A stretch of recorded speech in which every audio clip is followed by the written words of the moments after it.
বন্ধুরা আজ সকালে আমার সাথে মাঠে কে ছুটতে এলো দেখো। ডে 15 সবাইকে স্বাগত। তো বন্ধুরা প্রত্যেক দিনের মতো কোল্ড শাওয়ারে প্রথমে স্নান মনটাকে শান্ত করার জন্য আমি একটু গীতা পাঠ করি। বন্ধুরা কি হয়েছে দেখো, এই যে দেখছো এটা হচ্ছে আমাদের মাঠ। তো আজকে মাঠে আমার সাথে বাচ্চা চলে এসেছে ছুটতে। তারপর ঘরে ফিরে এই যে দেখো আমার সকালের খাবার প্রোটিন শেক। তারপর বই পড়ার নাম করে এক ঘুম দিয়ে দিলাম।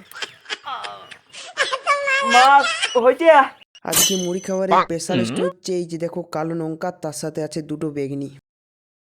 আজকে আকর্ষণীয় খাবার এই লঙ্কা, তো এক গাবল দিতে জলে পুড়ে ছাই হয়ে গেল। বাবা চিনি না খেয়ে খেলাম ঠান্ডা মুলা। এবার শুরু হলো টুর্নামেন্ট। অভি ভাই অনেক ভালো ব্যাট ধরছিল। তো আমাদের খেলা শেষ হইলো, তোমরা চ্যানেলটাকে সাবস্ক্রাইব করে যাও। এখানে বিদায়।